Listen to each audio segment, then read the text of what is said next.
Personally, I love getting called emotional or aggressive. I also like dramatic, pushy, sensitive, and direct. These negative words most commonly used to describe women are actually compliments. Yes, you heard me correctly. If you peel back the real meaning of these words used to demean women, they are in fact compliments. But like most women, when these words or microaggressions were used against me, I took it as a hit. Years of put-downs and character assassinations made me question my job, wonder if I was in the right profession, and even made me uncomfortable in my own skin. So I started researching, and I found that the average person had never even heard of the term second-generation gender bias, let alone be able to explain it. Gender bias, on the other hand, was known, experienced.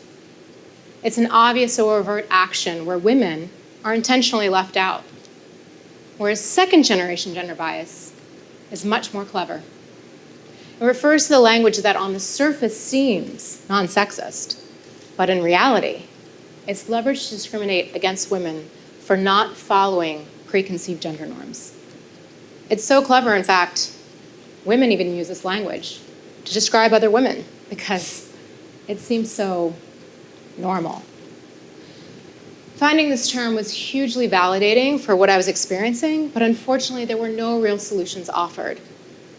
But I refused to give up, so the punches kept on coming. And buried underneath all that negativity, I couldn't see that these words actually presented the key. There was the opportunity to change the landscape for women, men, and organizational culture. You could say I was raised to go against the grain, to compete. My father saw no difference in gender, which is why when he didn't have a son, he put me in T-ball at the age of 6. For the next 7 years, I was in an all-boys baseball league. Not softball, boys baseball. I was one of only 2 girls in the entire league. When the boys from the opposing team saw there was a girl on our team, the jokes and the snickers would start. It would usually end with them trying to hit me with the ball while I was up to bat. Some of those balls would land, but we know there's no crying in baseball. So I would smile, walk to first, and then steal as many bases as I could. This fun after-school activity prepared me for my first job. At 22, I started my career in the male-dominated field of tech sales, selling hardware and software to Wall Street executives. You could say this is basically me. I was once again surrounded. In fact, I was hired, managed, and trained by men. My clients were all men, and in 17 years of my career, I had one female boss, and she lasted less than a year. And all that time, I had 3 standout male bosses. They got the best of me, but a bit about that later. I did well on paper. I would make or exceed my quotas, but every performance review would be served with a large side of negativity. Every quarter, I would enter a conference room, take a seat, and wait to get hit with the following punches.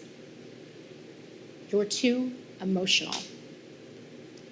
You're too aggressive. Or my favorite, you're just not a team player. These microaggressions would be followed up with helpful suggestions like, you should talk less and listen more, or you should really follow your peers. These words were not only crushing, but also confusing to me. After all, I was following their instructions. I was doing exactly as they said. In fact, not only was I doing what they said, but I was now dressing like them too. Their black pantsuit became my uniform. My hair would be tied back. I'd wear no makeup. And I even entertained those hideous black loafers that should have been left in the 90s. No one should have been wearing those loafers, not even the men. I wanted to fit in. I wanted to feel accepted. And as far as the recommendation on talking less, well, that was going to be a lot harder. Let's be real. Have you seen The Wolf of Wall Street? Because the quiet ones just don't make it. But being in my 20s, there was no one to point out that while I needed to learn to be successful like men, I couldn't go about it the same way. Backwards and in heels was the trick, but I wasn't willing to change my stride. Instead, I started looking at the language used to describe women, to describe me. And I started to recognize it for what it was: second-generation gender bias. Was I ever going to get a positive performance review if this was the only language prescribed for women like me, even as I outperformed? While I was searching for an answer, Columbia was working on an answer of their own. Their Heidi Howard study took the resume of a successful venture capitalist, Heidi Roizen. They passed out her resume to a group of students, but unknown to the students, half the resumes had been doctored, and Heidi's name was replaced with the fictitious name of Howard. Students were then told to rate how likely they would be to hire or want to work with the resume that they were given. The results were powerful. Although the students graded both resumes as equally competent, after all, they wore the same resume, Howard was judged to be more likable, a good colleague, and someone they'd like to work for. Whereas Heidi, well, she was deemed to be selfish and not a team player. Amazing how a simple name change on a resume can lead to not being a team player, or worse, not getting picked for the team. I remember vividly and on multiple occasions my boss saying to me, "If it were up to me, I never would have chosen you for my team." We'll call him Newman. Newman was the type of guy that for kicks would call me into his office and talk at me for hours, literally standing over me, just to tell me how wrong I was for the job, how I didn't fit into what he wanted or what he needed. His whole goal was to break me, get me to leave, or make me cry. Thanks for baseball, Dad. Paid off. When I wouldn't, he would look at me and he'd say something to the effect of, "Wow, you're one tough bitch." Why he didn't like me? I don't know. Maybe he thought I had more testosterone than he did. Either way, it didn't work for him. My other boss, you can call him Sergeant Ellis. He only expected excellent, insane work ethic, and he made sure you knew there was very little room for error. Between the two, you would have thought I was completely miserable. But in fact, I loved working for Sergeant Ellis. He rewarded hard work. He let me have a voice. And he knew what true leadership meant. He was the reason I was a top performer in spite of my other boss. Because even with his imperfections, he didn't try to turn me into something I wasn't, a subordinate or a woman who questioned her value. He knew how to leverage me to his advantage. I know that great leaders and great managers know how to get the best from their teams regardless of if they fit within their preconceived gender norms. My other two standout bosses gave me the confidence to close one of the largest software deals in the Americas at one of the largest software companies when I was only 27. And the other taught me that men could be allies and how to set boundaries with those who couldn't. But they weren't just standout to me. They also happened to be the most successful people I ever worked for. You think they got there because they had issues with preconceived gender norms? Swedish researchers actually recorded conversations of venture capitalists speaking about entrepreneurs who would pitch them for investment.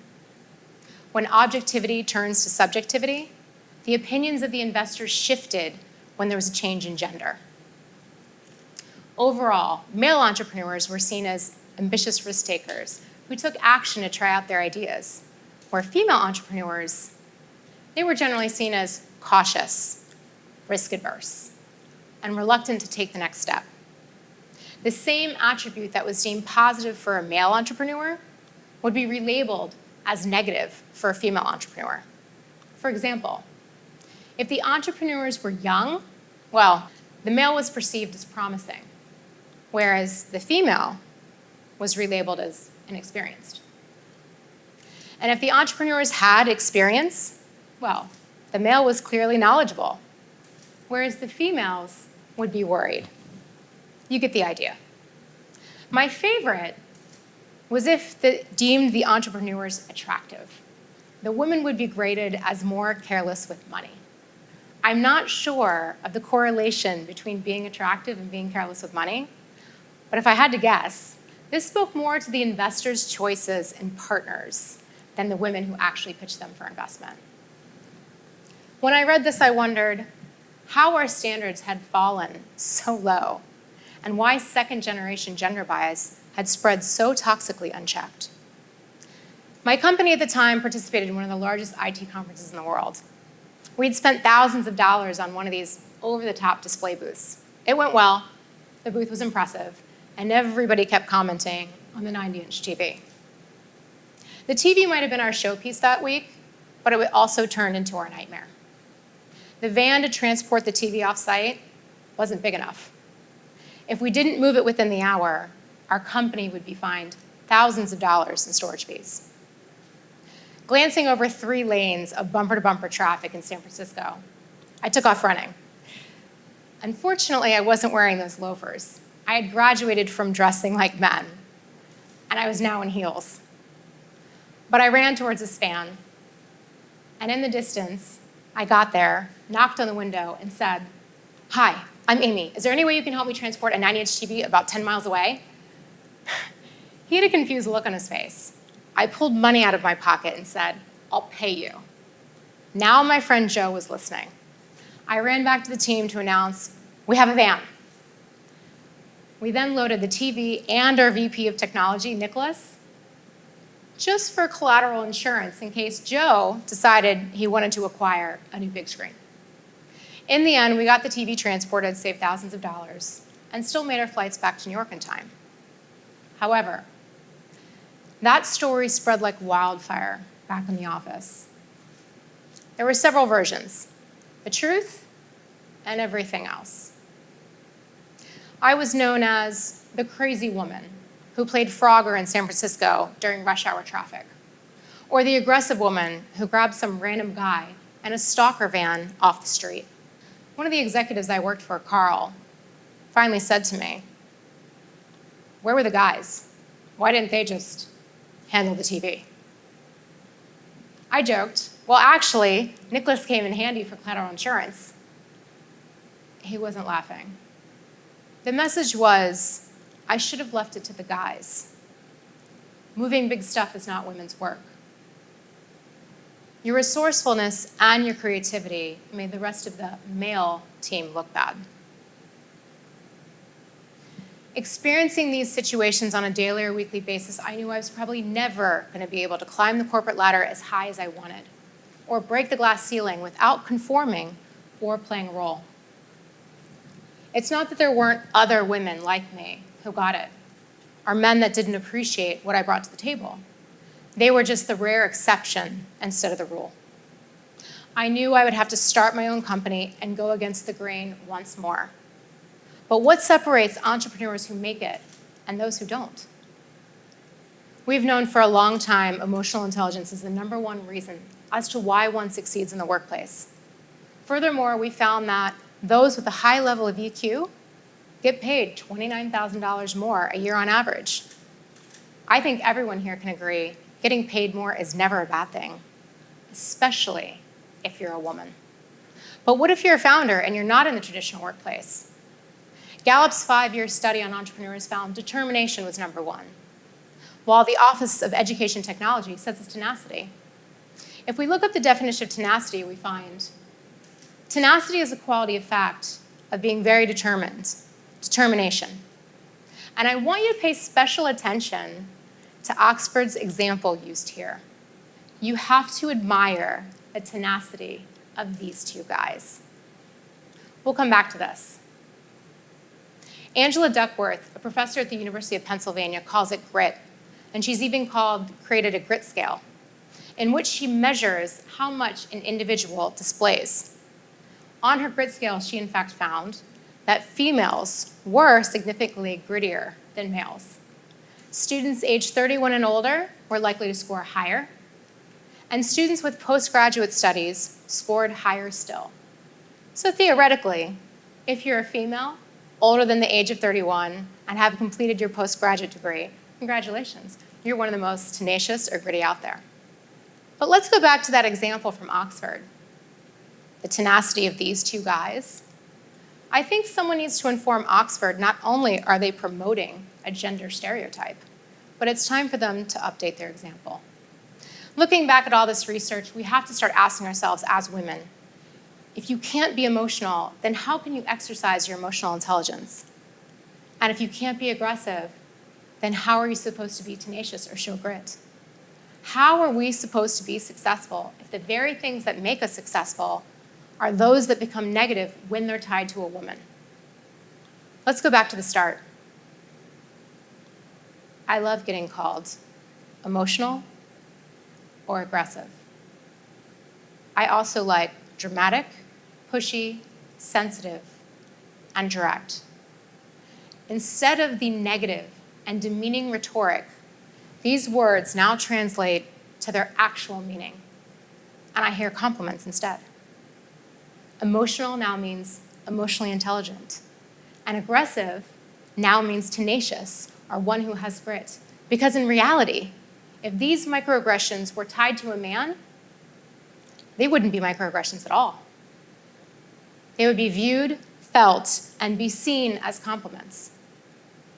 It wouldn't tear them down or make them question their capabilities, but it would do exactly the opposite, giving them the confidence they need to climb the corporate ladder, to ask for more money, and to start their own business. Furthermore, I want this to change the game for how women see themselves in the workplace, and to make people question how women are actually perceived when they don't fit in with the cultural norm. This was the type of solution I was looking for years ago. And I want you to try it the next time you hear another woman being called emotional or aggressive, or even if you're called it yourself. I want you to change the game, and I want you to flip the script. Let me show you what I mean. Let me take you back to that conference room in my 20s. If someone were to say to me, Amy, you're being too aggressive, my response is now, understood. So do you think I should be less tenacious?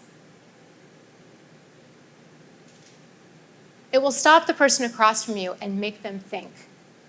Who is going to come back to you and say, yes, be less tenacious, or tenacity is bad, because it isn't. I'll give you another example.